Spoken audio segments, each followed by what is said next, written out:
한반도 내 미국 고고도 미사일 방어체계 배치를 강하게 반대하는 중국이 한반도 인접 지역에서 초대형 신형 레이더를 오랫동안 운영한 것으로 전해졌다. 22일 중국 관영 관찰자망에 따르면 해이룽 장성 성야산의 한항공 우주관 측제허소 부근에 있는 신형 지상 대형 전략경보 위상 배열 레이더를 찍은 사진이 중국 인터넷에 등장했다. 이 레이더는 푸젠성 등에서도 누리꾼에 포착된 적 있다. 관찰자망은 2014년 5월 촬영된 사진 속 신형 대형 전략경보 레이더의 외형이 미국의 조기 경보 시스템 페이브4와 유사하며 탐지거리가 5,500km에 달해 신형 ON-FPS-132 페이브4 레이더와 맞먹는다고 보도했다.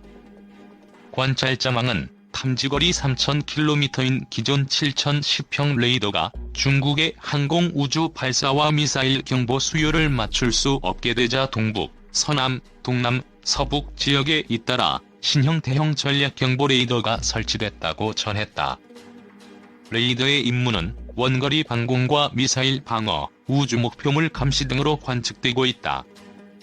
이와 관련 해외 군사 전문 매체들은 중러 접경 지역에서 불과 130km 되는 지점에 있는 이 레이더가 중국의 미사일 방어 시스템을 구성하는 X밴드 레이더의 한 종류라는 분석을 제기했다.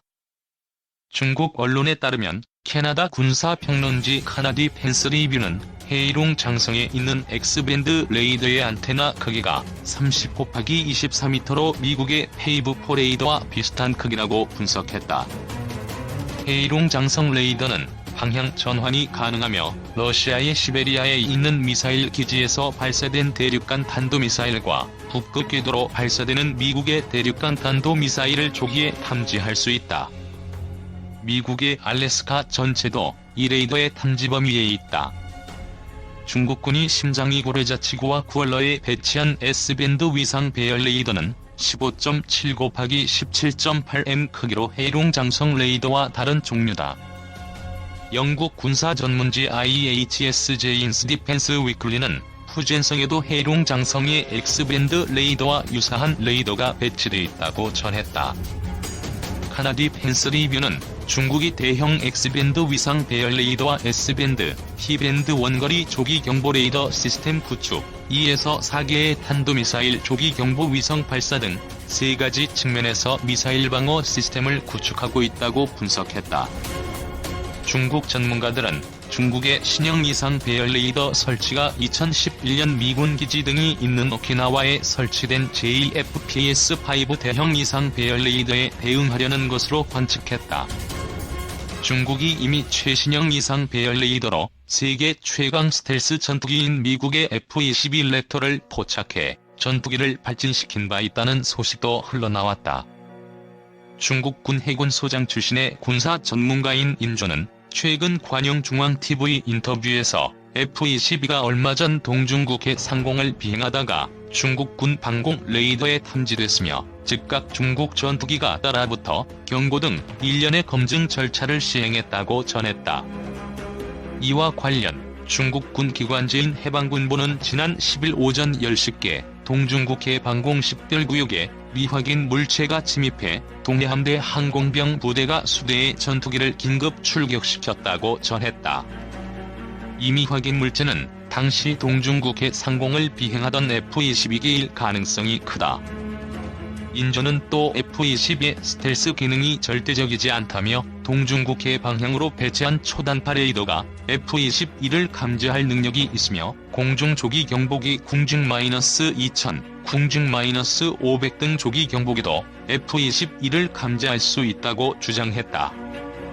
중국 뉴스 포털 신랑망은 2013년 3월 F-22가 한국 오산 미군 기지에 도착했을 때 산둥성에 배치된 JY-26 레이더가 이를 포착하고서 F-22의 훈련 과정 전체를 감시한 적 있다고 2014년 11월 주하이 에어쇼에 참가한 중국전자과기 집단공사 제14연구소 관계자를 인용해 보도했다.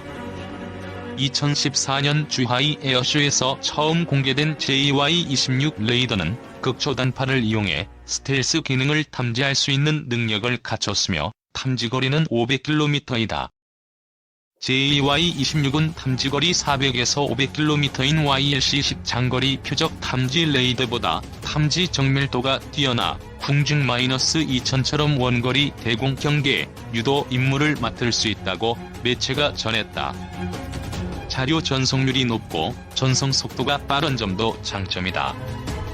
중국 언론은 JY-26 배치가 미군이 F-22, B-2 폭격기 등 스텔스 기능을 가진 전투기를 아시아, 태평양 지역에 배치하고 한국과 일본, 인도 등이 스텔스 전투기 도입에 나서는 데 대비한 것이라고 전했다. 이밖에 중국이 개발한 DWL-200 패시브 레이더는 트럭 위에 설치할 수 있으며 400km 내 전투기와 600km 내 정찰기를 탐지할 수 있다. 레이더의 꿀벌로 식별 스텔스기 각축장. 공중에서 작전 비행을 하는 F-35A와 F-22, 같은 스텔스 전투기는 레이더의 실제 꿀벌이나 구슬과 같은 크기로 나타난다고 한다.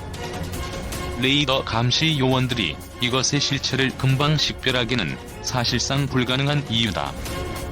스텔스 전투기는 적 레이더에 잘 포착되지 않는 기술을 적용한 5세대 고성능 전투기다.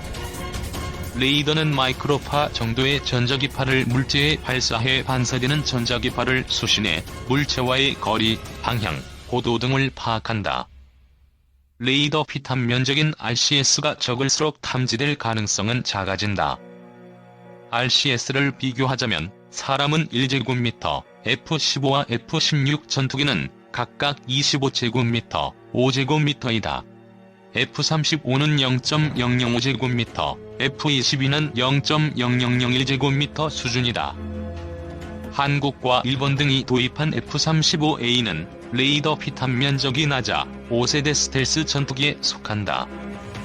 적 전투기와 공중전을 벌이면서 동시에 지상에서 발사되는 지대공 미사일 위협도 무력화할 수 있는 능력도 갖춰 5세대로 불린다.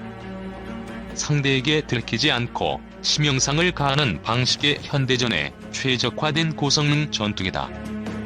현재 공군의 주력 전투기인 F-15K의 경우 적진에 침투하려면 적지상 지대공 무기체계와 방공망이 어느 정도 무력화되어야 한다.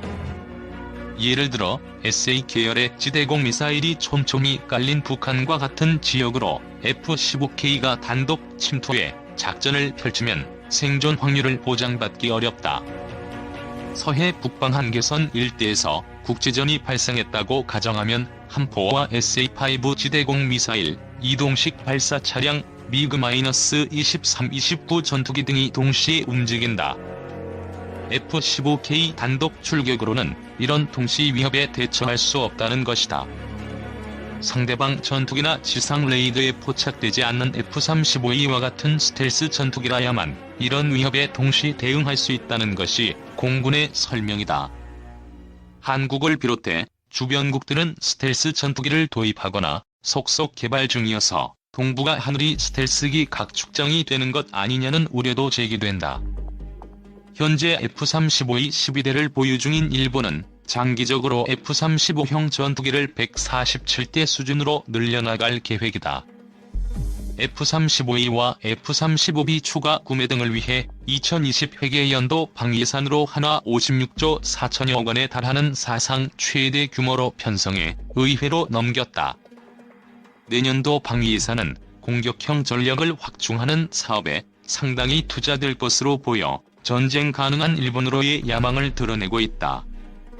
중국도 올해 최신의 스텔스 전투기 젠-20을 공개했다. 젠-20은 전투 행동 반경이 2000km에 달하고 공중 급유를 받으면 2배가 넓어진다.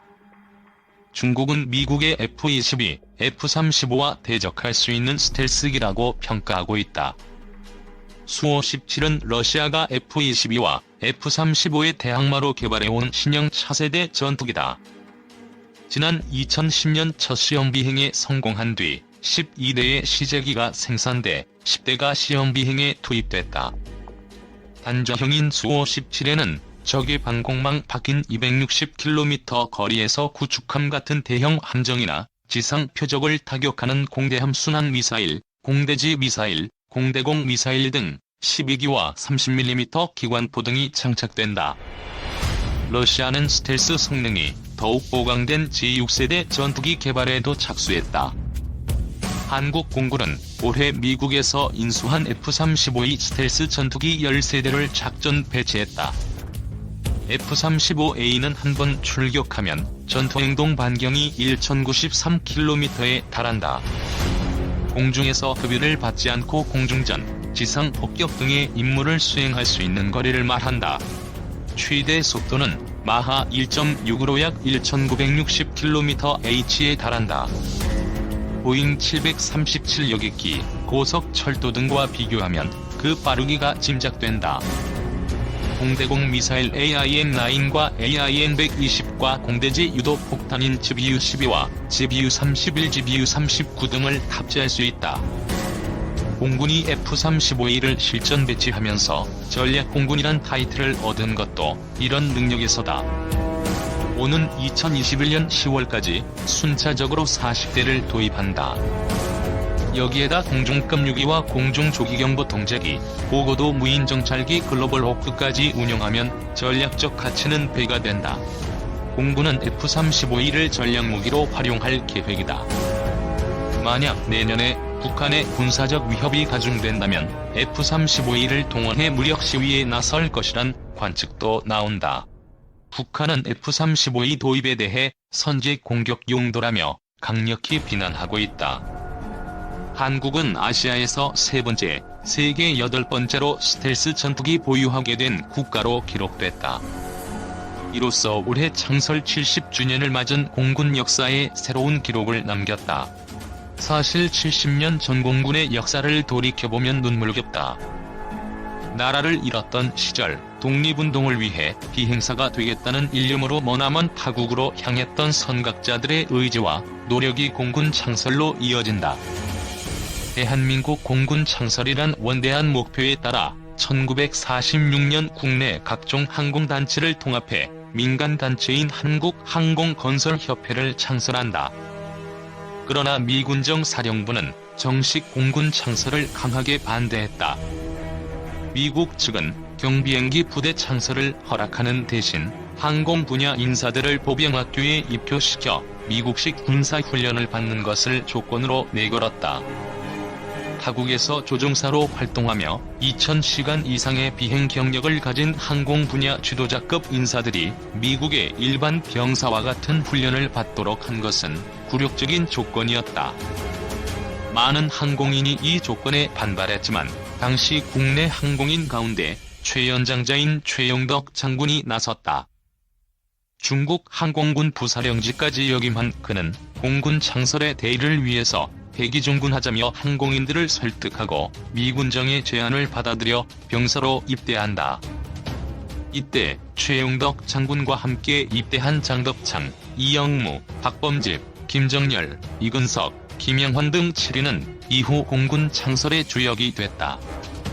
1948년 5월 5일 조선경비대 항공부대가 창설됐고 미군으로부터 L사 연락기 10대를 물려받았다.